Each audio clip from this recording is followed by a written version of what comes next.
So part 3 of What If Fem Orochimaru was obsessed with Naruto ended abruptly. So I have continued that part here. You can watch part 4 after this. So this is the continuation of part 3. So enjoy. You should also keep in mind, there will be pushback, but you'll have to find a way to navigate it. Hiruzen finished and the Uzumaki lost his face, feeling overwhelmed but more so angry. If only I'd been a Chunin for longer than 5 minutes. How do you expect the largest section of the shinobi forces to listen to a 12-year-old that just got promoted? Naruto asked, seethingly. I know this isn't ideal, Naruto-kun, but it is what must be done. We'll be firming up our plans for the invasion and relaying it all to you soon. Now, if there isn't anything pressing you need to share, you are dismissed. Naruto unhooked something from his back and turned toward Tsunade, who'd been quiet this entire time as her voice was already hoarse with rage. I retrieved the rage in no Ken.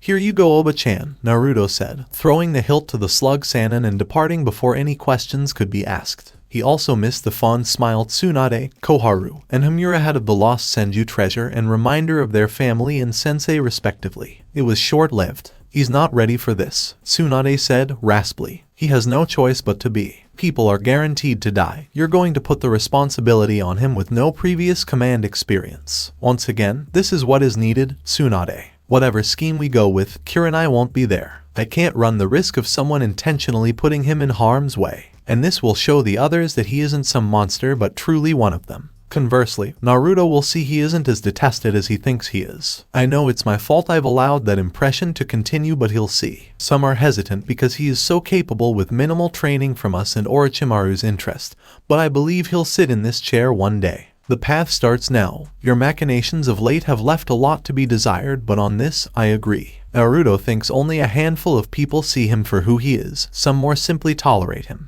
That belief cannot continue. He needs to see that his comrades are not bigots or potential enemies, that he can depend on them and they will acknowledge his value. There aren't many ways to do that. This invasion offers an opportunity, Koharu supplied, surprising all in attendance. Then why not start preparing him sooner? Tsunade asked. He needed to increase his combat effectiveness to that of a respectable jounin. From the reports I've seen, he's reached that level and that's without the Kyuubi chakra. So, what, you think he's an S-class ninja? Tsunade asked sarcastically. No, don't be foolish. But I do believe, with adequate information and time to plan, he can kill one. The Iron Country trained samurai cursed missing his target. He returned to his lord, only to be admonished for not considering the boy was going to report to the Hokage. It made sense, so he left the hotel immediately. His destination, the Hokage Tower. He never made it, having seen the Uzumaki out and about, deciding to do a little research, as the residents had been incredibly tight-lipped about anything retarding the boy. The samurai assumed it was because he wasn't a resident, and as such they didn't trust him. He stalked the Uzumaki, watching the boy purchase various fruits from a stand. The interaction was stilted between the operator and the ninja, both appearing to tolerate each other and no more. He then watched as the boy entered a convenience store and exited with bottles of water, storing them in a scroll, along with the fruit before darting off. It was difficult to keep up without alerting the younger male, but the samurai managed it. He followed the Uzumaki onto a field, a likely training area that was inhabited by a copy of the redhead and 3 children. The children, 2 boys and a girl, were shins deep in a small pond going through hand-to-hand forms while the copy of the Uzumaki looked on. The one he'd followed handed the other the scroll and then disappeared in a puff of smoke. The samurai hid behind a tree and watched the kids train, and complain about the exercise. Boss, why do we have to do this? Konohamaru asked. It'll increase your speed and has none of the drawbacks of weights or resistance seals. This is how I trained when I was your age, and I certainly didn't have anyone around to make me a freaking pond. Ya ingrates. That was cool, but my sandals are wet and it feels weird. Mogi chimed it. No one told you to wear your sandals. Naruto shot back. But I didn't want muddy feet. I made the bottom stone. That was meet with a round of O's from the academy students. Soon the children switched to weapons training before the Uzumaki called the training session to a close and gave them the fruit and water. The samurai watched as the alleged demon chatted and joked with the kids before sending them on their way. The Uzumaki then whistled a tune before speaking. You can come out now. That shocked the samurai. He thought he'd gone undetected, but it was clear he was wrong. He walked purposefully, his navy blue kasode and matching hakama swaying in the wind. His katana strapped to his side, held in place by a white obi. The sword itself, very basic with a black cord wrapping, a standard tsuba and a black scabbard. He stopped just 3 meters shy of his target. Perfect distance for a speedy blade draw. One cut, one kill, and it'd all be over. I am here on behalf of my lord, Kurosawa Akiro-sama. He started and saw a flash of rage appear in the boy's eyes, the blue seeming colder now. He's alive, and he sent you here all the way from Ishval, told you to infiltrate a shinobi village with the goal of assassinating one of its ninja. He asked in disbelief. No, I accompanied my lord here, I infiltrated nothing. Where is he? The samurai was taken aback by the clipped, demanding tone. At the Shimmering Leaf, room 334. Not that it matters, I was ordered to cut you down and I will. Prepare yourself. Before he could even get in his stance, the samurai was violently toppled, being shoved into the ground and having a wave of chakra flood his system. He could turn his head to see a masked individual holding the Uzumaki back, single-handedly. The Uzumaki, having had his blade drawn and in a perfect position to stab him in the neck, had he not been saved. The Uzumaki was pushed back and made no attempt to attack again. The masked man buried his knee into the samurai, causing the man to grunt in discomfort. What you did is not only illegal but very foolish. Samurai-san, please don't think I saved you, as where you're going will be much worse than the swift death you were about to receive. How? He placed you under an illusion before you ever said a word to him. When I whistled, courtesy of a fellow clansperson, though it wouldn't have fooled a shinobi, Naruto-kun. It needs more work. Everybody's a critic. Well, what do we do now? You dispel and let the original know Akiro-san is being guarded so you won't be able to reach him. We'll see, the shadow clone said before dissolving into a cloud of smoke. I wasn't even facing the real one. The ANBU agent didn't respond, only tying up the swordsman and preparing him for transport to T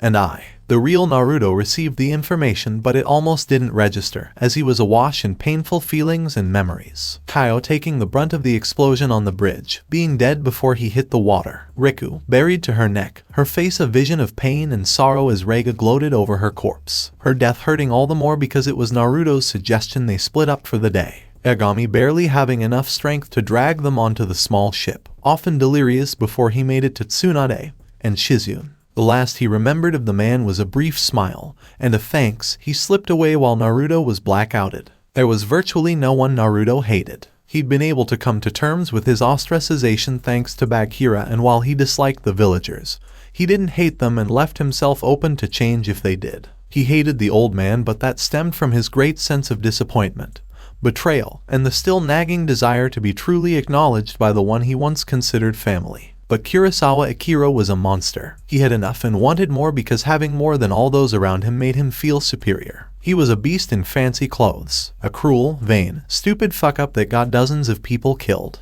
Naruto knew it was a high percentage of luck that allowed him to survive Ishval, and it had taken him months to deal with the guilt of being the only one to return. One source of solace having been the assumed death of the bastard that started it all, but he wasn't dead. And for all Naruto knew, he went on to become even worse. That thought made him push himself even harder as he ran across the rooftops in blinding speed. He didn't stop until he was a few buildings away from the hotel. It'd do him no good to just charge in, especially if the man was guarded. He stopped, taking calming breaths. His emotions were all over the place, and that'd leave him open to a mistake. He'd beaten or held off superior opponents because they were sloppy and overconfident. He could never let that be him. He looked around and couldn't pin where the protection detail may be, at least on the exterior of the building. The use of shadow clones and henges could possibly get him close, but if only if he got in undetected. Tiring of the internal debate, Naruto selected his plan and was about to make his way to the hotel lobby until he felt the disturbance of an incoming shunshin, and then a hand on his shoulder. The person that stopped him had a bandana hidaite, a jounin vest, and a senbon in his mouth. Genma Shiranui, one of the members of his father's protection detail, one trusted enough to learn a modified version of the Hiraishin. Naruto met the special jounin's eyes, awaiting for him to speak first. Genma, however, was slightly taken aback. He'd seen those eyes before, after Abido, after Rin, the look of determination and the promise of a reckoning. Genma hoped the kid didn't have his mother's temper and could be reasoned with. Kid, I know why you're here and I understand, but I can't allow you to do this. Just turn around and go about your day. Why is he even here? He got 3 of our ninja killed. He should be in a cell, not a suite. That is above my pay grade. I just know Sandaime-sama ordered me to protect him until instructed otherwise. The fucking course, Naruto said, clenching his fist. That old man was running one of his games again instead of just nipping the problem in the bud. Give the Sandaime a break. Trust me, there is more going on than we know, but that guy has not been living in luxury laughing at our losses. Naruto didn't respond. questionable leadership accounted for. The old man does care about most of his forces. Naruto couldn't deny that fact with a straight face. We okay here? Another Jounin asked from behind. We're fine, Rado, right, Naruto? Yay, we're fantastic. Good, good, Rado said in response. What about the package? Asked Genma, in his room, acting antsy. What Rado didn't know was that Akira was overflowing with participation, and when he heard his security details start shifting, he figured the first part of his plan had commenced. He only needed to get ready so he could confront the monster that ruined his life. He was finishing getting dressed, having managed to put a heavy vest over his kimono. It caused him great pain, but it'd be worth it. Akira left his room, his guards too focused on the outside threat to pay attention to him. His steps were slow, he foregoing his cane for his showdown. He wouldn't demonstrate 1 ounce of weakness. He'd restore his pride and have his revenge. The thoughts of his victory dulled the pain he was feeling. Moments later, he made it to the door at the lobby and took a deep breath before grasping a remote trigger connected to his vest,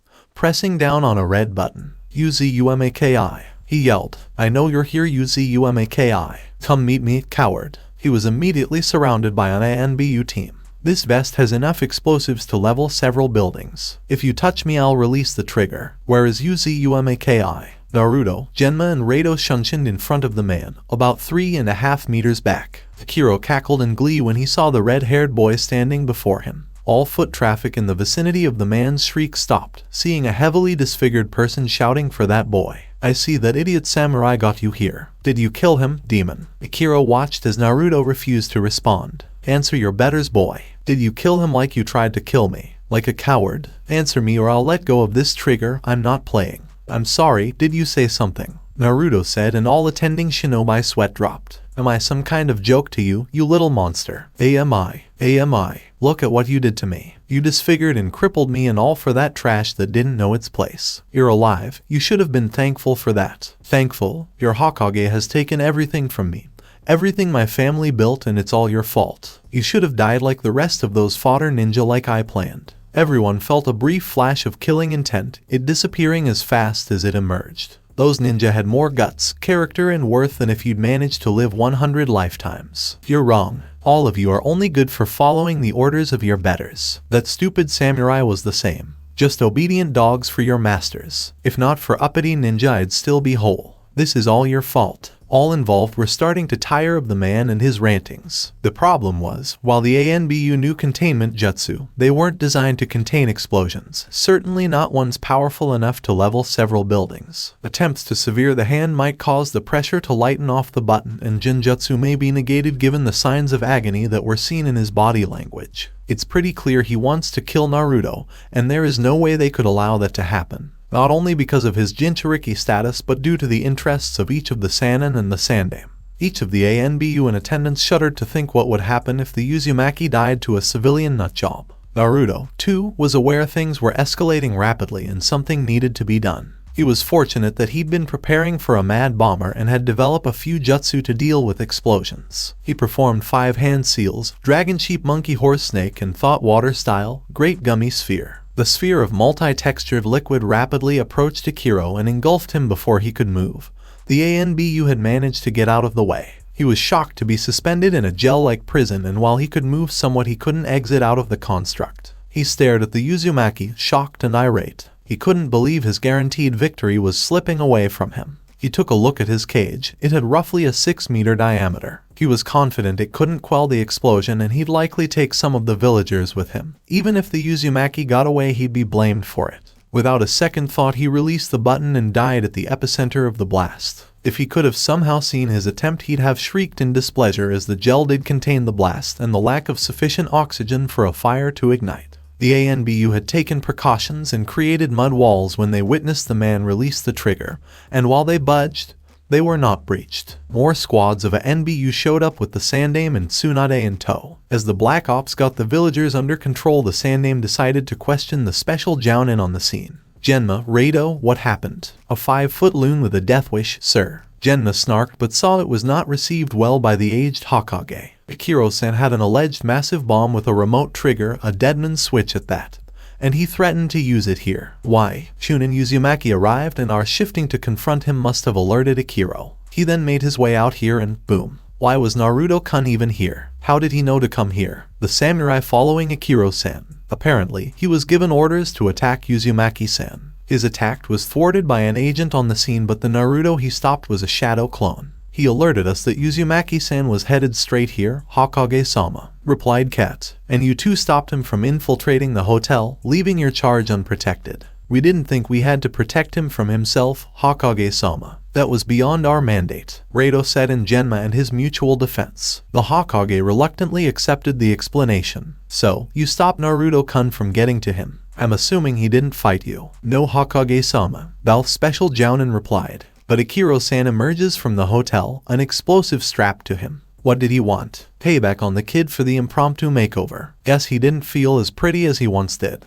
Genma quipped. And how was it resolved? Clearly he triggered the explosive, but what contained it? 4 mud walls would not a massive bomb. The kid had some water jutsu. Well, it looked like a water jutsu, but I'd never seen it before. Suspended Akiro in it, and the man assumed it wouldn't be enough to prevent extensive damage. He was wrong. The Sandaime took the information in stride, cataloging all useful tidbits. Truthfully, Akira wasn't going to make it back to Ishville anyway. The delay was to cement the transfer of power before he ran into some bad luck on his way back. As such, there was no major loss as far as that goes. No property damage either. I'll have to count this as a failure in your mission's records. I hope you realize that. The Jounin shrugged. Neither minded, and Hiruzen couldn't blame them. Where is Naruto-kun? I don't know, Reito answered, and Genma shrugged again. Don't worry about it, I'll send someone to find him. You're both dismissed, Hiruzen said, and both Jounin departed without a moment's pause. Hiruzen looked to see his ANBU calming the people down. He even saw Tsunade talking to some of the villagers,